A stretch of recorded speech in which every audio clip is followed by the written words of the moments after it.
Notre Seigneur met tout à l'œuvre pour travailler notre cœur. Sauver notre cœur, former, transformer notre cœur, construire, modeler,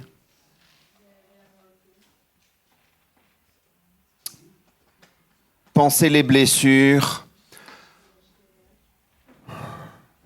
Il a décidé de prendre à sérieux ce travail.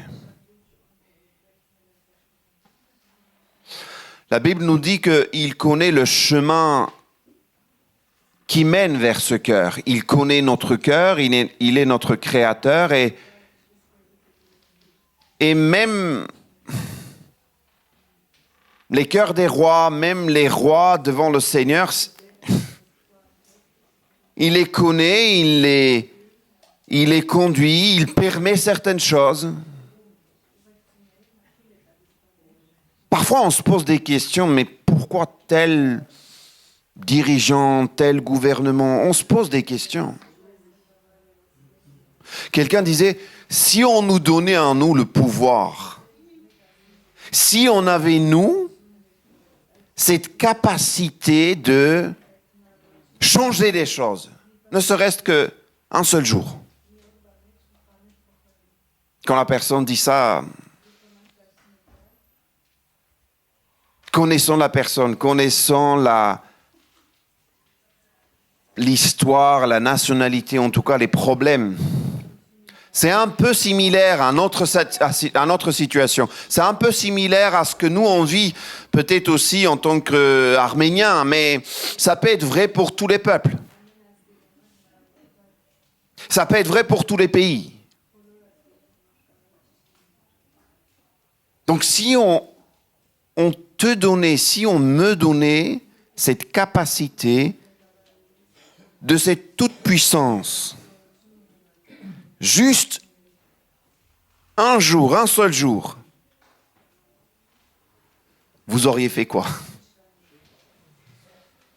Je crois que beaucoup auraient changé tout de suite un certain nombre de choses, un certain nombre de personnes, des dirigeants, des gouvernements. Je pense qu'on aurait, en quelques heures, allez, toi tu sors, toi tu rentres, lui non, lui oui.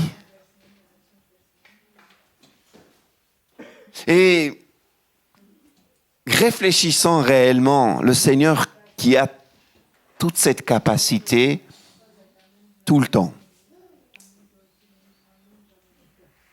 Qu'est-ce que vous pensez? Il ne sait pas ce qu'il fait. Et pourquoi il fait ça? Est-ce qu'on serait plus intelligent, plus sage que lui? Pourquoi lui, il ne fait pas ça? Et toi et moi, on aurait fait ça.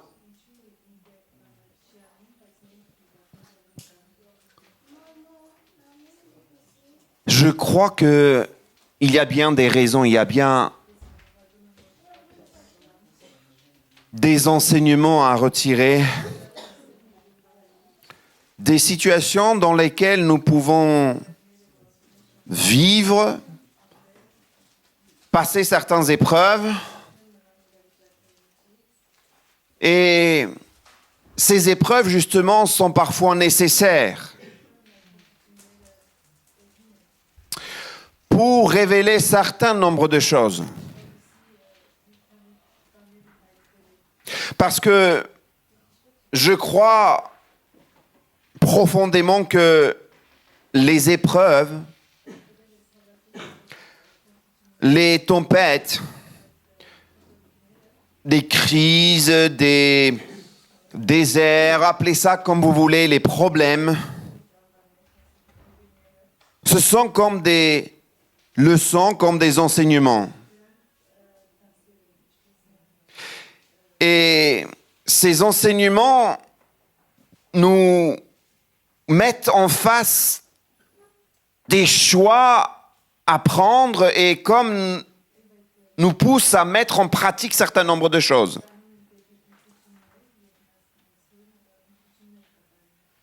Nous pousse à pratiquer un certain nombre de choses. C'est-à-dire que face à l'épreuve, il y a une réaction, il y a quelque chose que l'homme est appelé à faire.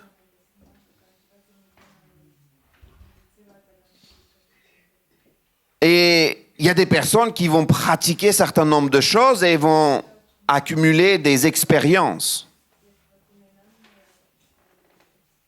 Posts. Ils ont des expériences apprises à travers des épreuves. Il y a des prises de conscience.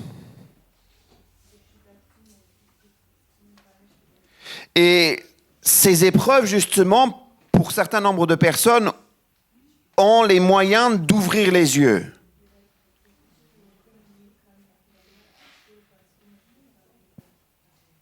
Ce que j'aimerais qu'on voit ce matin réellement, c'est quels sont justement ces moments où on arrive à comprendre que l'épreuve, le problème,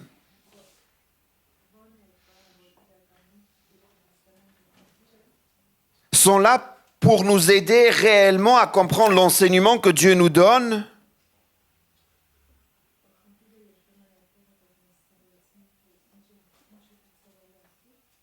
Et j'ai peut-être quelque chose à apprendre.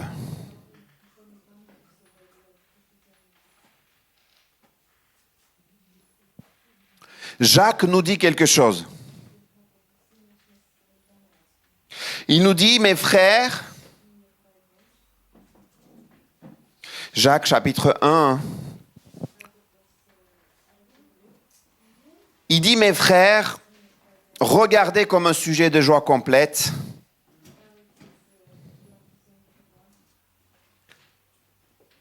les diverses épreuves auxquelles vous pouvez être exposés.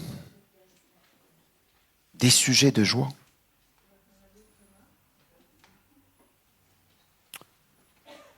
Sachant que l'épreuve de votre foi produit la patience.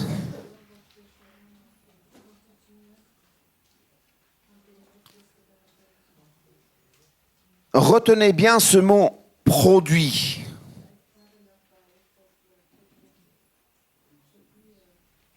Jacques chapitre 1er, versets 1, 2, 3. L'épreuve de votre foi produit la patience, produit quelque chose. Dans ce cas précis, ça produit une patience. Mais il faut que la patience accomplisse parfaitement son œuvre, afin que vous soyez parfaits et accomplis sans faillir en rien. Jacques 1, 1, 2, 3 et 4. L'épreuve produit quelque chose. J'aimerais vraiment qu'on se pose la question, mon épreuve à moi, qu'est-ce que cela produit ?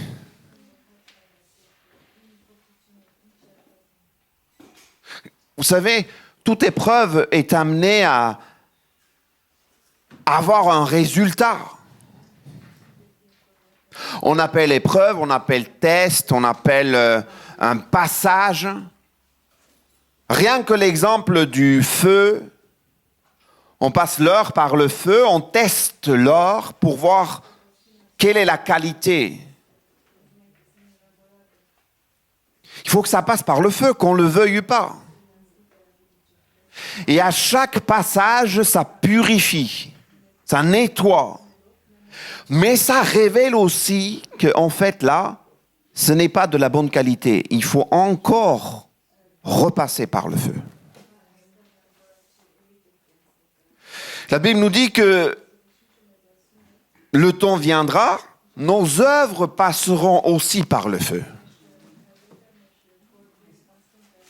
Et je me dis parfois de quelle œuvre il parle. Ce sont les œuvres que nous avons montrées devant les autres. Je crois que c'est toutes les œuvres. Et je crois même que c'est, d'ailleurs la parole nous dit, chaque parole va être pesée, qui est sortie de ma bouche. Et là, je me dis, alors là, j'ai intérêt à faire très attention à ce qui sort de ma bouche. Chaque mot va être pesé. La Bible nous dit même que notre cœur va être pesé. Est-ce que ça va être léger? Qu'est-ce qu'on va trouver dans ce cœur-là? Nos pensées mêmes vont être traitées, nos pensées mêmes vont être passées par le crible. Et je me dis, mais Seigneur, qui peut se tenir devant toi?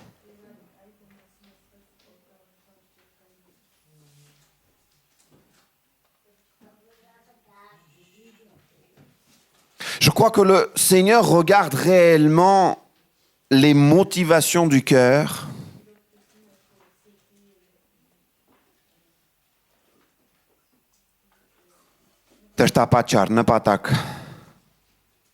Il regarde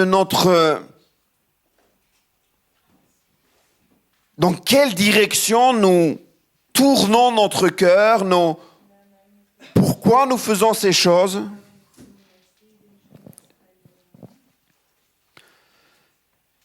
Et donc, ces épreuves, ces tests qui sont là, ce ne sont pas là par hasard. Dieu permet.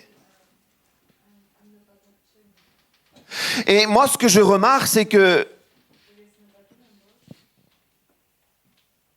si je dois parler des pays, il y a des pays, vous savez, qui ont appris à bien gérer leurs forces, leurs ressources, bien utiliser et organiser leurs ressources et leurs forces militaires, économiques, les relations politiques avec les autres pays. Il y a des pays qui ont appris à faire ça.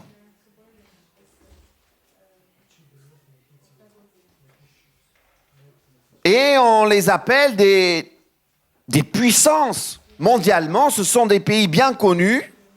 Là, je ne parle pas bien ou mal, je parle juste de ces pays qui ont une capacité à gérer leurs ressources. Ils ont acquis des compétences et qui savent gérer ces choses. Et vous savez, parfois, ces pays n'ont pas forcément toutes les ressources. À côté de ça, il y a d'autres pays qui ont parfois des ressources, mais multipliées par 10, par 100, par 1000, mais qui n'ont pas appris à gérer leurs ressources. Et ce sont d'autres pays qui viennent les accompagner pour prendre la main comme si c'était des enfants, vous savez. Allez, je vais t'apprendre comment il faut faire. Il y a des entreprises multinationales, des grandes entreprises qui ont appris à gérer leur personnel, leurs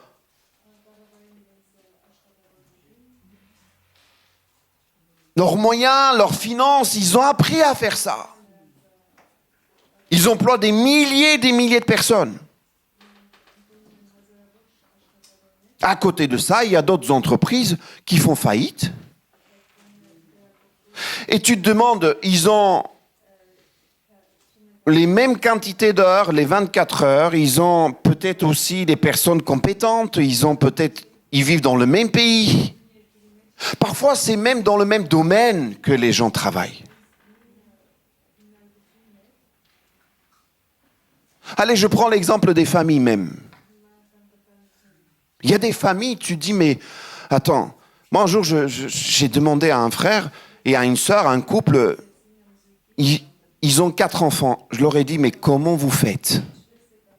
Il faut m'expliquer. Comment vous arrivez à gérer les 4 enfants? Nous, on en a 3, et je peux vous dire que c'est pas facile.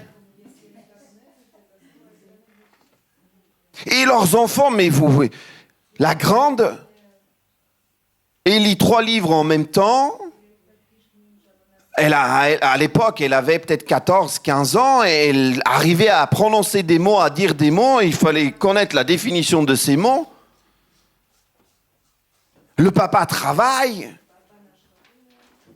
Maman aussi. Je veux dire, les enfants, tu les vois, tu dis, mais c'est comment vous faites? Comment vous arrivez à faire?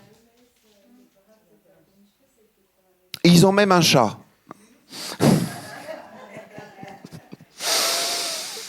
Non, mais c'est pour vous dire. Et puis à côté de ça, vous avez des familles, déjà un couple.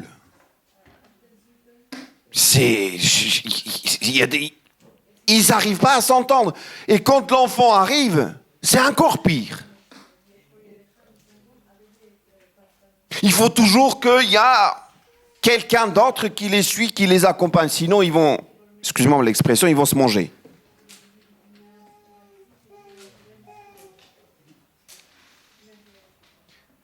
Et si je parle de l'individu, il y a des personnes, tu te demandes comment elle fait. Elle travaille. Elle fait du bénévolat. Elle sert dans l'église.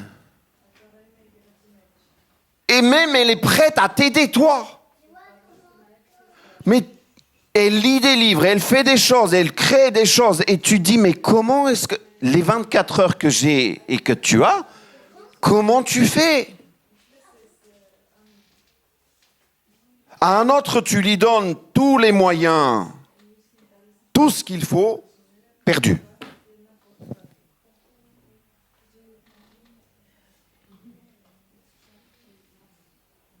Parfois, on a les mêmes ressources, on a les mêmes choses, on a les mêmes épreuves, la même vie quelque part.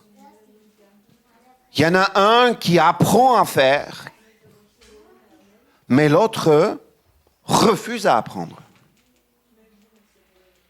Je suis convaincu que les épreuves, les tests qui sont là pour nous apprendre quelque chose. Si on revient aux exemples bibliques,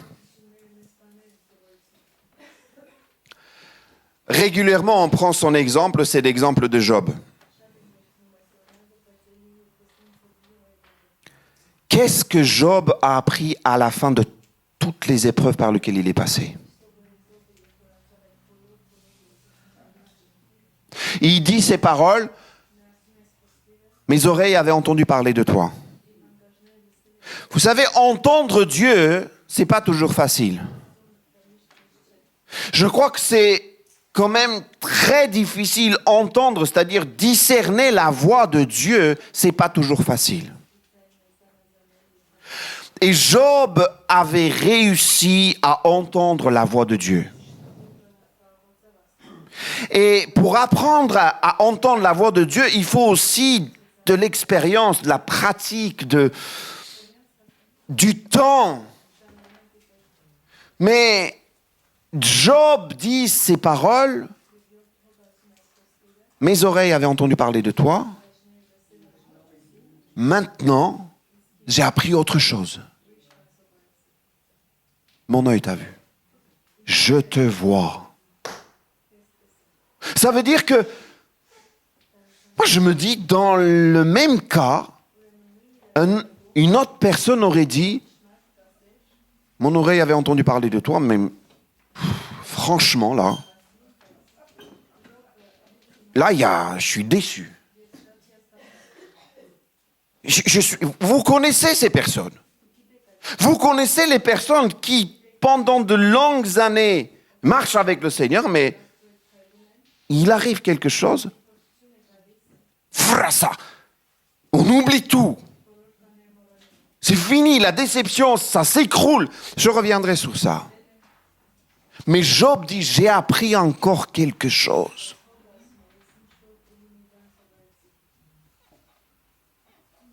Prenez l'exemple de Moïse. Moïse aussi a appris quelque chose. Moïse pouvait parler avec Dieu face à face. Même c'est Dieu qui dit ça.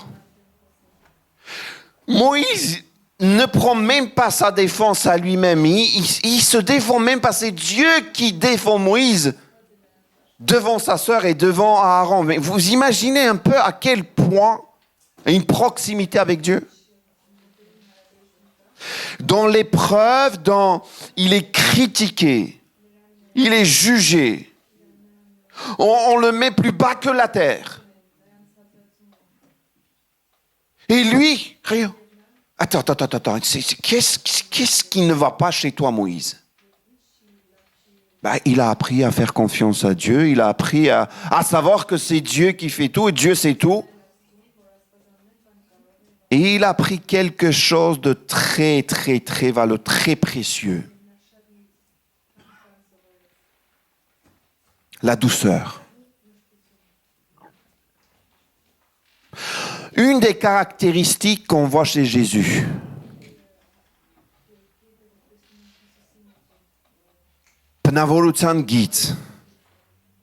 Une des caractéristiques qu'on voit chez Jésus, Jésus dit, je suis humble. Je suis doux et humble de cœur. La douceur chez Jésus, c'est visible, ça transpire. Et Moïse a appris la douceur avec Dieu. Si on parle d'Abraham, quelles sont ces différentes épreuves qu'il a pu vivre? Je crois qu'on est fiers de dire, je l'ai dit, je l'ai redit ici, on est fiers d'être appelés les enfants d'Abraham et les religions monothéistes s'appellent « Nous sommes les enfants d'Abraham » parce qu'il est le père de la foi. Et Jésus aussi parle de quelqu'un en disant « Cette fille, elle est aussi enfant d'Abraham. Elle est enfant d'Abraham. Elle est fille d'Abraham. » Pourquoi? En faisant le lien avec la foi qu'Abraham avait.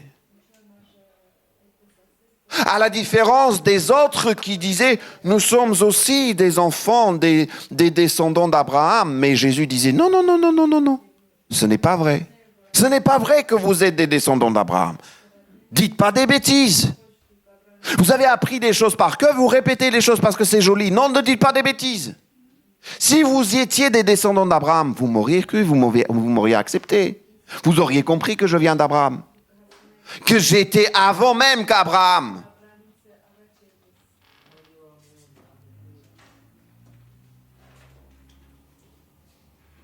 Mais cette fille-là, elle est. Mais comment est-ce qu'Abraham a pu apprendre cette foi s'il n'y avait pas d'occasion? S'il n'y avait pas de test? Dieu s'est dit, je vais tester Abraham. Je vais lui demander son fils, son bien-aimé. Seigneur, tu n'avais pas autre chose à faire? Non, je vais le faire. Je vais lui demander ça. Et je ne sais pas quelle Bible vous lisez, mais il n'y a aucun moment où vous pouvez lire ça. Abraham a hésité, Abraham a mis le contre, le pour, oui, non, j'attends une semaine, est-ce que c'était vraiment Dieu? Et ce moment est arrivé. Et je crois qu'il y a des moments qui peut-être sont arrivés pour vous, peut-être qu'ils vont arriver pour d'autres, où nous sommes face à ce test. Nous sommes face à l'épreuve. Et l'épreuve révèle. L'épreuve révèle. Je crois qu'on a tous ce désir d'avoir toutes ces capacités, toutes les possibilités de faire, d'être ces gens comme Abraham, comme Moïse, comme Joseph, comme David. On les regarde, on veut être comme ça. Vous avez entendu parler de cet homme qui avait cette prière en disant « Seigneur, s'il te plaît, donne-moi la patience. Mais le Seigneur lui a donné des épreuves. Seigneur, donne-moi d'aimer les gens. Et le Seigneur lui a donné des personnes qui ne sont pas beaucoup aimables. Seigneur, donne-moi la capacité de pardonner. Et il a envoyé des gens qui l'ont blessé, qui ont trahi, qui lui ont fait du mal. Et la personne dit, en fait, j'ai appris. Vous savez, pardonner. Je me pose parfois la question quand je parle avec des gens, comment est-ce que tu comprends le pardon de Dieu si aujourd'hui les moindres des choses que tu fais à quelqu'un ou quelqu'un t'a fait, tu as du mal. Alors je ne vais pas rentrer encore une fois dans les détails, mais je crois que parfois le Seigneur permet justement un certain nombre de choses. Des blessures qui peuvent arriver. Et il regarde notre réaction. Et je crois que quand on apprend réellement pardonner, donner le pardon, on réalise quelque chose.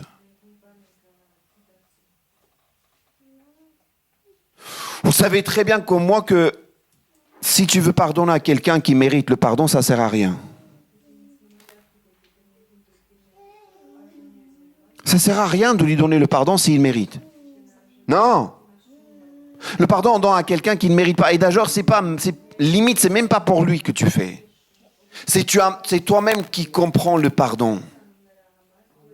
Parce que toi-même, tu as été pardonné. Et je crois que quand tu le fais à ce moment, quand tu arrives à lâcher, donner une part de toi, pardonner, je lis ça comme ça, donner une part de toi, donner quelque chose, relâcher quelque chose. Je crois qu'il y a un degré de plus, je crois qu'une dimension plus, on arrive à comprendre le pardon de Dieu autrement quand nous-mêmes nous pardonnons. Mais ça, tu peux pardonner quand tu as été blessé. Tu ne peux pas dire, j'ai appris le pardon, jamais tu es passé par des moments difficiles, jamais tu as été blessé, jamais tu as été trahi. Tu ne peux pas comprendre, pardonner c'est quoi, je pense. Comment tu peux faire ça ?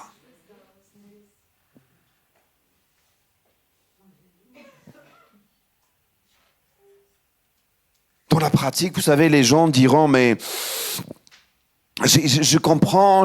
Mais en fait, en réalité, les gens diront, ce n'est pas ma faute.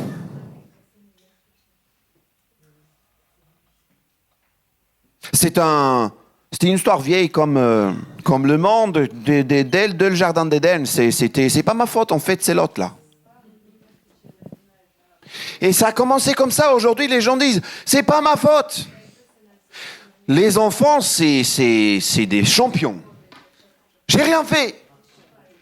C'est pas moi, j'ai rien fait. J'ai écouté une histoire, je vous partage rapidement.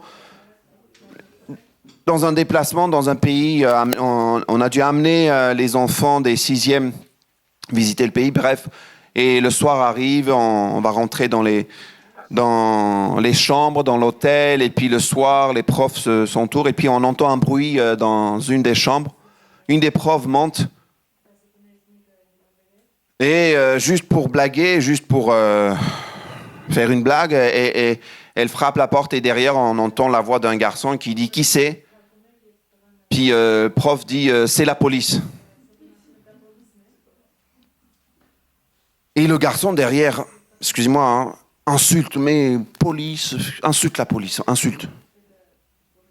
Et en même temps, l'autre garçon ouvre la porte et puis face à face, ce garçon qui a insulté se trouve devant le prof. Puis le prof regarde, puis le garçon dit « C'est pas ma faute, c'est ma bouche. Moi j'ai rien fait, c'est ma bouche qui a fait ça. C'est pas moi, hein. C'est la faute de personne. Personne reconnaît. Vous savez, ça a été... Il y a des études, vous entrez dans des prisons, beaucoup, la plupart, majoritairement, les gens diront ce n'est pas ma faute. La faute, c'est les parents, la faute, c'est le gouvernement, la faute, c'est l'éducation, la faute, c'est tout le monde, mais pas lui. Vous entendez un bruit dans la cuisine, quelque chose qui s'est cassé, vous entrez dans la cuisine, le vase est cassé, il y a 4 personnes dans la cuisine, personne n'a fait ça. Personne, c'est pas ma faute, c'est pas mais les 4 étaient là. Il n'y a pas eu de tremblement de terre. Il n'y a rien eu. Le vase, c'est pas moi, c'est pas moi, c'est pas moi, c'est pas moi. Tout le monde dira ce n'est pas ma faute. Donc parfois même les gens vous feront mal. Peut-être ils diront en fait c'est pas ma faute, je t'ai rien fait. Comment on parle de pardon à quelqu'un ?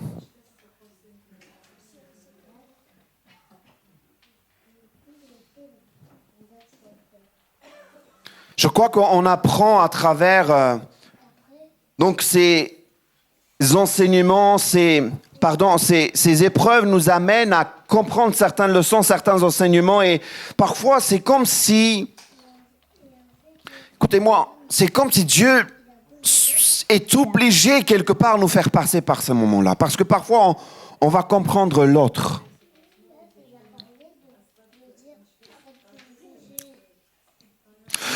Vous avez déjà entendu parler des gens qui ont dit ces paroles, tu ne comprends pas ce que je vis.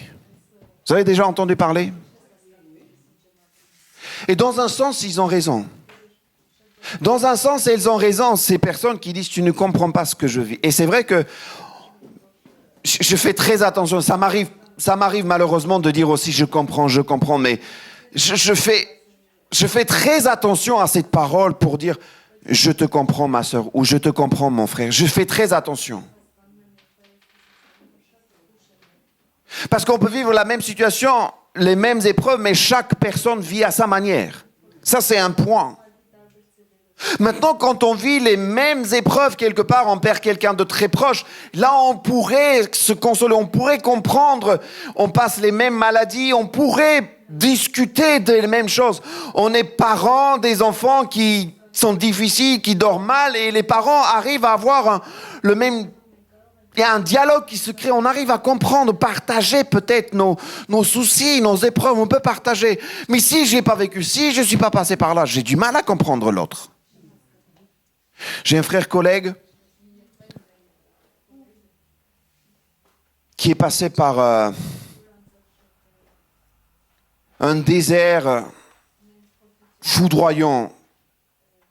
Et il me disait que dans cette période-là, il ne pouvait pas s'empêcher de dormir presque 6 à 8 heures dans la journée, en plus des nuits. Tellement il était déchargé, débranché, plus de force. Vous savez, il n'y avait plus de batterie. Vous essayez d'appuyer, il n'y a rien qui fonctionne. Un pasteur avec plusieurs années de ministère. Et il me disait, j'étais tellement incapable même de me lever. Je me levais juste peut-être pour manger quelques bouts et puis je n'arrivais pas à me lever. Je m'asseyais limite, je m'allongeais, j'étais endormi, j'étais très mal. Il me dit, avant que je tombe dans cet état, je ne comprenais pas des gens qui me disaient « J'ai pas envie de me lever. Je peux pas me lever. Je suis fatigué, j'arrive pas à aller au travail. Je peux pas le faire. » Il me disait, j'arrivais pas à comprendre, même en tant que pasteur, j'arrivais pas à les comprendre. Comment tu peux pas te lever pour aller travailler? Comment tu dis que tu es fatigué? Il y avait une explication, il me disait, parce qu'il était élevé aussi dans un environnement dans lequel il fallait pas dire que je suis fatigué. Mais il m'a dit, écoute, après avoir passé cette période-là, Je crois plus jamais je vais dire je comprends pas. Bien sûr que je comprends. Bien sûr que je sais la fatigue. Bien sûr que je sais ce que c'est de ne pas avoir envie de se lever. Il était déchargé. Ce qu'on appelle le burn-out, c'est justement être complètement déchargé. L'épuisement total.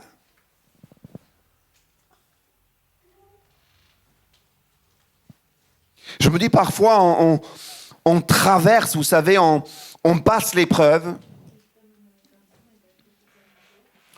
Et c'est comme si, écoutez bien, c'est comme si on est, entre guillemets, anesthésié. C'est comme si on ne vit pas l'épreuve.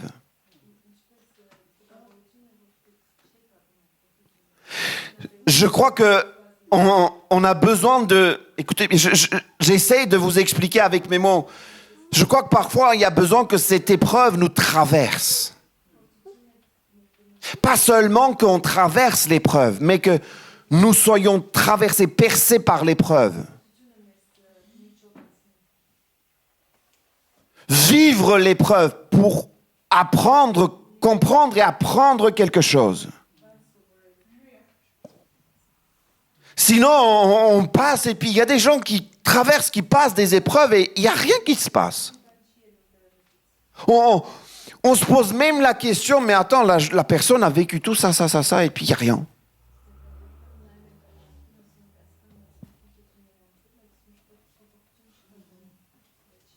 Et la plupart du temps, ces personnes auprès de qui il n'y a pas eu de changement, de transformation, ces personnes vont blâmer les autres. La vie. Même l'Église, même le pasteur. Même Dieu. On blâme tout, mais il n'y a pas un moment où on s'arrête. On se dit, mais en fait, il y a peut-être moi qui est pour, entre guillemets, je ne dis pas c'est ta faute, mais je dois peut-être réfléchir en fait, pourquoi tout cela? Parce que la plupart du temps, on va mettre le doigt sur l'enseignant, vous savez, l'enseignant, celui qui enseigne. Je suis d'accord qu'il y a une manière d'apporter des choses. Je suis d'accord qu'il y a une manière d'apporter des choses. Je suis d'accord qu'il y a une manière d'enseigner, de passer quelque chose. Je suis d'accord avec ça. D'accord? Mais vous pouvez être dans le même lieu, avoir le même message, écouter le même message. Il y en a un qui apprend quelque chose, l'autre non. Donnez-moi, dites-moi comment c'est possible. Vous avez entendu parler de cette histoire? Les jumeaux qui sont dans une famille, qui grandissent, le père est alcoolique. Le père est alcoolique et les deux garçons grandissent, les deux sont dans la même famille.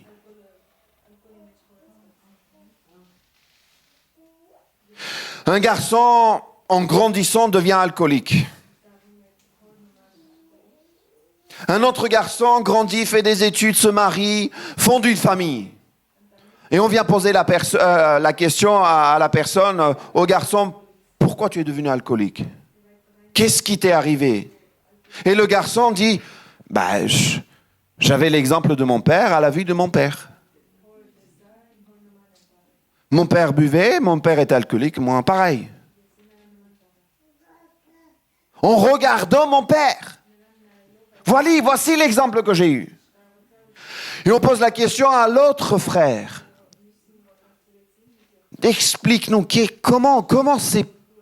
pourquoi tu ne bois pas?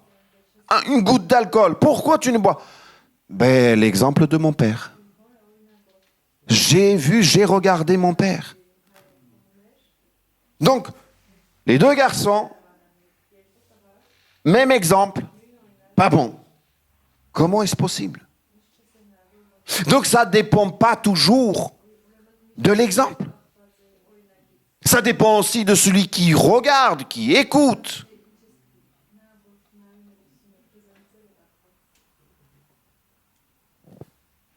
Ce n'est pas quelque part toujours l'enseignant qui a les cartes en main. C'est celui et celle qui écoute. Beaucoup écoutaient Jésus. Beaucoup suivaient même Jésus. Mais pas beaucoup ont appris de Jésus ce que Jésus voulait enseigner.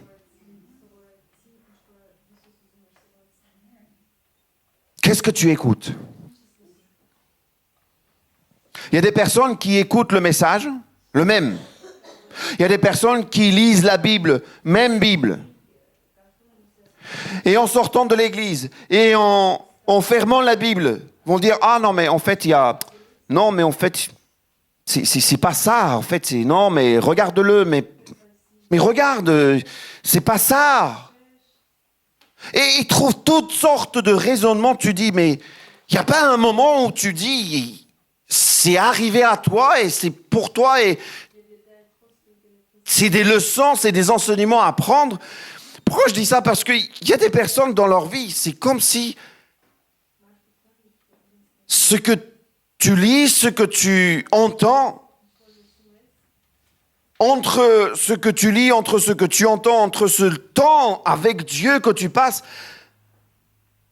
et le temps que tu vis réellement, c'est comme s'il y a absence, une fossé, double vie.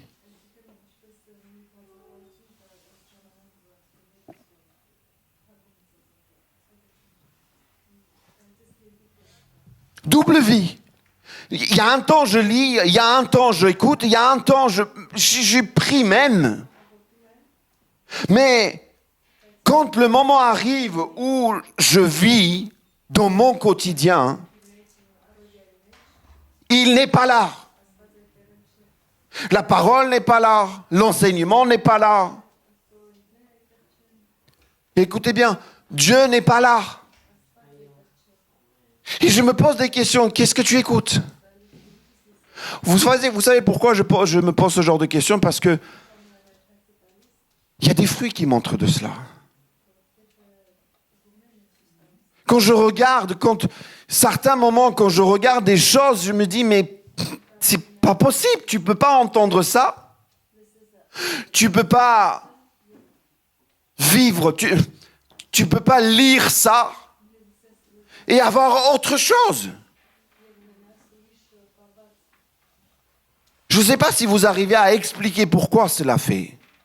Seule explication que j'arrive à faire, c'est il y a un rejet. Je refuse.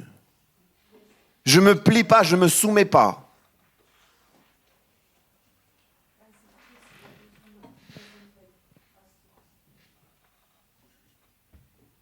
Je crois réellement que ces enseignements prennent vie au moment où j'arrive à pratiquer cette parole, ou au moment où je vis cette parole, ou au moment où cette parole traverse, comme tout à l'heure je disais, l'épreuve me traverse, cette parole me traverse, je suis traversé, habité par cette parole.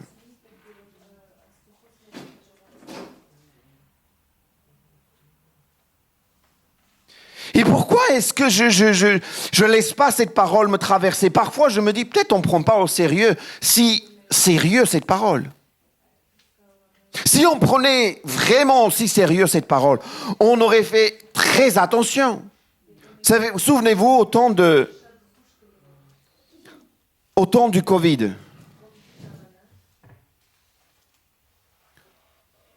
Il y a eu un début, les gens ne croyaient pas trop, disaient non c'est rien, on peut se voir, on peut se parler, pas de masque et tout ça, mais... On a traversé une petite période et à un autre moment qui est arrivé, les gens ne voulaient même pas s'approcher d'un mètre. On mettait des infectants, on faisait des gels hydroalcooliques, on faisait tout ça, on mettait tout, il fallait tout nettoyer, tout. Pourquoi? Parce qu'on ne voulait pas attraper ce virus. On était comme omnibulés, on faisait très attention. Il ne faut pas attraper le virus. Très attention, partout, tout ce que tu achètes, tout ce que tu fais, c'est comme si toute la vie, ton quotidien est conduit par ça.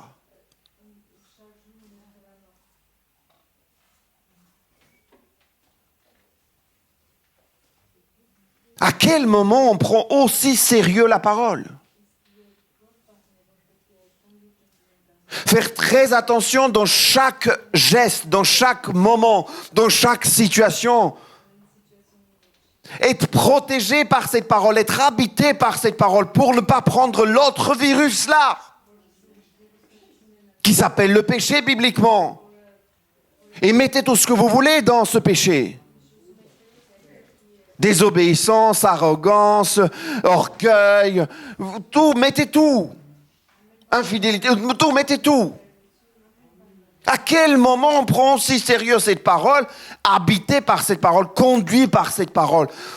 Toujours cette parole est dans notre vie. Un autre exemple que j'ai entendu ces derniers temps, j'ai beaucoup aimé, j'aimerais vous le dire, ça ne vient pas de moi. C'est un frère qui dit que il va à la salle de sport. Il dit, en fait, moi je vais à la salle de sport, mais mon frère aussi, il raconte que son frère de l'église va aussi à la salle de sport. Mais il y a une énorme différence entre celui qui va à la salle de sport, c'est-à-dire ce prédicateur et son frère. Une énorme différence. Il dit, moi je vais à la salle de sport juste pour ma conscience. Je dis, je vais à la salle de sport. Ça me permet dans la semaine de manger des frites et dire, en fait, moi je fais du sport. Mais l'autre frère qui va à la salle de sport, il embarque la salle de sport avec lui chez lui, dans sa vie. La salle de sport devient son mode de vie. Ça impacte son alimentation, son hygiène, c'est même son sommeil, combien de temps il doit penser, combien de temps il doit travailler, combien de temps il doit dormir, qu'est-ce qu'il doit manger, combien de grammes. J'ai beaucoup aimé cet exemple et cette comparaison.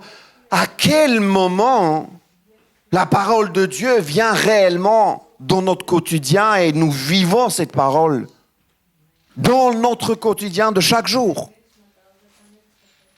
Ou est-ce qu'on se dit, ça y est, je suis allé à l'église, donc après je peux faire ce que je veux?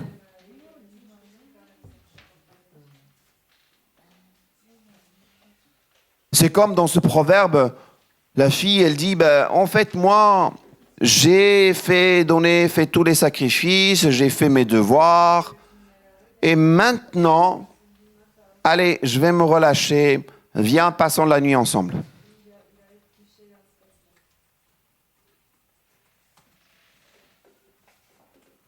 C'est-à-dire que tu dis, voilà, là c'est spirituel, là c'est la Bible, là c'est l'Église, ça c'est une chose à part, c'est bon, là j'ai fait ça. Et maintenant, ça c'est ma vie, je fais ce que je veux, c'est ma vie là. Ici j'ai fait mes choses, je vais le faire, mais ici c'est ma vie, non mais moi aussi j'ai le droit. Et là, je me relâche. C'est là que je dis qu'il y a une double vie. C'est là que je dis qu'il n'y a pas de connexion entre les deux. C'est là que je me pose des questions entre ce qu'on lit, entre ce qu'on comprend et entre ce qu'on met en pratique et les leçons qu'on peut en tirer.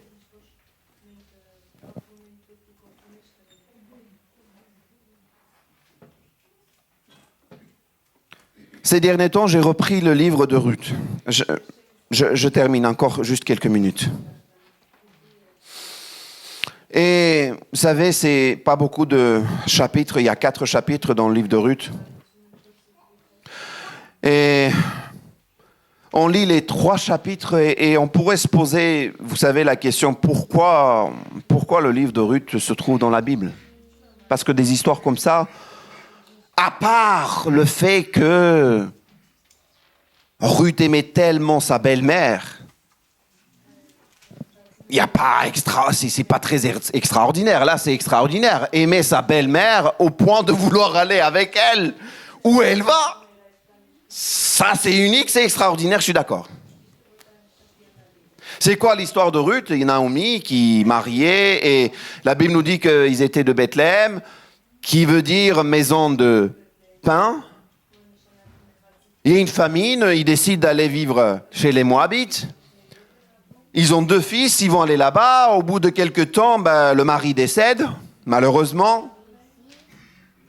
Les 2 fils se marient, donc prennent des femmes, des filles chez les Moabites. Et les 2 fils décèdent aussi, malheureusement. Et donc Naomi décide de revenir. Il n'y a plus de famine dans son pays, dans sa région, décide de revenir et Et dit à ses belles-filles, ses deux belles-filles, vous êtes libres, pas de problème. Pas de souci. Il y en a une qui dit, moi je t'aime. Ton peuple, c'est mon peuple. Ta famille, c'est ma famille. Attends, je répète. Ta famille, c'est ma famille. C'est la belle-sœur qui dit ça. La belle-fille qui dit ça à sa belle-mère. Ta famille, c'est ma famille, ton Dieu, c'est mon Dieu, ton peuple, c'est mon peuple. Attends, qu'est-ce qui s'est passé? C'est quoi? Il faut m'expliquer ça. Qu'est-ce qui s'est passé? Donc, pour faire court, ils reviennent. Je passe les détails. Avec les conseils de Naomi, et Dieu permet, Ruth se marie avec Boaz. Je passe encore les détails. On arrive au chapitre 4. Et même au début, on ne comprend pas tout, et à la fin, on comprend quelque chose. La Bible nous dit que Dieu a permis qu'elle tombe enceinte.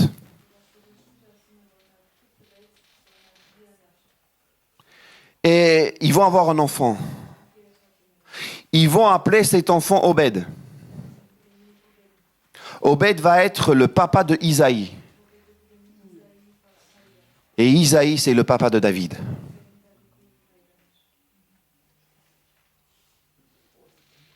Seigneur, tu as décidé d'aller chercher Ruth chez les Moabites pour avoir Obed qui va faire naître Isaïe et Isaïe avoir David? Oui. Seigneur sait ce qu'il fait. Faisons-lui confiance. L'épreuve qui arrive n'est pas vaine, n'est pas par hasard. Elle met en lumière des choses et chaque épreuve, tôt ou tard, les choses se mettent en lumière, tôt ou tard. C'est comme un test, parfois c'est comme un purificateur et c'est aussi comme un révélateur. Parce que tôt ou tard, les choses bougent. Je termine. Quand on construit quelque chose, j'aime bien cette idée. Quand on construit une maison, construisons avec une idée que tôt ou tard, ça va bouger, la terre va bouger. Tôt ou tard, il y aura quelque chose. Et Jésus prend cet exemple. Parfois, de l'extérieur, on ne voit rien. Mais le moment arrive où ça va trembler. Là, on va voir ce qui se passe. On va connaître sur quoi ça a été bâti. Les relations, les projets que nous faisons. Sur quoi nous construisons ces choses-là? Les relations que nous avons. Mon père a l'habitude de dire, encore aujourd'hui, mais déjà à l'époque, quand on était en Arménie, quand il aidait quelqu'un, quand il réparait une voiture, quand il achetait quelque chose, il revendait quelque chose, les gens venaient chez lui, chez nous. Il disait toujours régulièrement, il disait ceci, parce que les gens disaient, mais non, c'est pourquoi tu casses, pourquoi tu prends pas, pourquoi tu fais pas ça? Je te donne, pas de souci, pourquoi tu... Il disait cette parole, et encore aujourd'hui, il dit, nous ne sommes pas faits que pour un jour. Demain, on va se rencontrer. Et je ne veux pas tourner le regard. Je ne veux pas que toi, tu détournes le regard. Parce que moi, j'ai fait quelque chose que pour mes propres intérêts. Et je n'ai pas considéré tes intérêts. Aujourd'hui, ce monde, c'est... Je prends tout, sans compter ce que l'autre gagne. Sans se poser la question de ce que l'autre a. Si c'est bien pour moi, je gagne, qu'il perd, peu importe. Les relations sont comme ça. On tourne le regard, peu importe, c'est pas vrai, c'est pas grave. On va le voir, on change de trottoir, on change le regard. Vous savez, un jour viendra, on va regarder face à face à notre Dieu.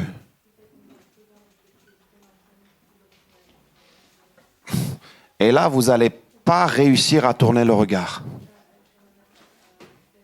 Vous n'allez pas réussir à tourner. À chaque fois que vous allez tourner le regard, il sera là. Vous tournez le regard, il sera là. Vous tournez le regard, il sera là. Il est partout, il vous regardera, il vous dira, qu'est-ce que tu as fait? Qu'as-tu fait de mes enseignements, de mes paroles? Qu'as-tu fait de mon Jésus? Qu'as-tu fait de mon Fils? Qu'as-tu fait de ce que tu as entendu? Qu'as-tu fait de tout, peut-être les épreuves que j'ai permis? Qu'as-tu fait avec tout ça? Qu'as-tu fait les moments où j'ai voulu te parler? Qu'est-ce que tu as fait?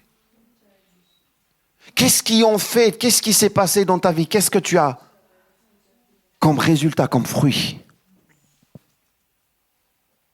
Et je crois qu'on ne pourrait pas dire, mais en fait, je n'avais pas compris. Ah non, je crois qu'on ne pourrait pas dire ça. Le juste peut tomber, oui. Même 7 fois. Mais le Seigneur va relever. Il ne s'agit pas ici de celui justement qui peut tomber et parfois même on peut le blâmer, on peut le critiquer. Mais regarde, il tombe. Non, c'est pas ça la question. On peut tomber, c'est pas ça le problème. C'est plus le problème de qu'est-ce que j'apprends quand je tombe? Est-ce que je me relève et je lui fais confiance, je continue ma marche parce que le jour viendra, je vais regarder face à face. Et là, je pourrais pas dire, non, c'est mes parents, c'est mon pays, c'est mon éducation. En fait, c'est mon caractère qui est comme ça. En fait, je suis comme ça très vite, je me mets en colère. Tu pourras pas dire ça. Je pourrais pas dire ça. En fait, c'est le pasteur qui a mal fait. Mais toi, c'est l'église, c'est les autres, c'est le frère. Là, rien. Tu vas regarder face. Et en fait, il n'y aura même pas besoin que Dieu te pose la question. Tu comprendras. Je suis sûr et certain que là, ça sera trop tard. Le moment, c'est aujourd'hui. Le moment, c'est aujourd'hui où je dois me poser la question, en fait, qu'est-ce que j'apprends? Quel est l'enseignement? Quelle est cette parole qui vient de ma vie, de chaque jour, dans mon quotidien? Que faire de ces enseignements aujourd'hui? Mettre de côté? Ne pas faire attention? Continuer à vivre ma vie? Ou est-ce que réellement laisser cette parole prendre vie dans mes quotidiens, chaque jour? Qu'est-ce que je fais? Que le Seigneur nous aide. Je vous propose de prier. Seigneur notre Dieu, nous te bénissons. Te bénissons, nous te rendons grâce. Seigneur, nous sommes si petits, si limités, mais tu es si grand, illimité, et avec beaucoup de patience, tu prends le temps avec chacun d'entre nous. Aide-nous, Seigneur. Révèle-nous et aide-nous à réellement considérer la valeur de ton sacrifice, du salut, du pardon, de la vie éternelle, le temps que tu nous donnes, et que nous puissions, Seigneur, oui, mener cette vie pour ta gloire et comprendre que il n'y a pas que nous. Il y a forcément, Seigneur, des répercussions et des conséquences derrière. Aide-nous chacun, Seigneur. Je te demande humblement, nous te demandons humblement. Pour chacun, Seigneur, personnellement, Seigneur, pour les familles, pour l'Église que nous sommes aussi, pour le ministère que tu nous donnes, pour l'œuvre que nous avons, Seigneur, que tu nous as permis d'avoir, afin de te glorifier avec tout ce que nous faisons. Que ça soit en parole, que ça soit en geste, que ça soit en attitude, vraiment réellement, Seigneur, pour te donner toute la gloire parce que tu es digne. Au nom de Jésus. Amen.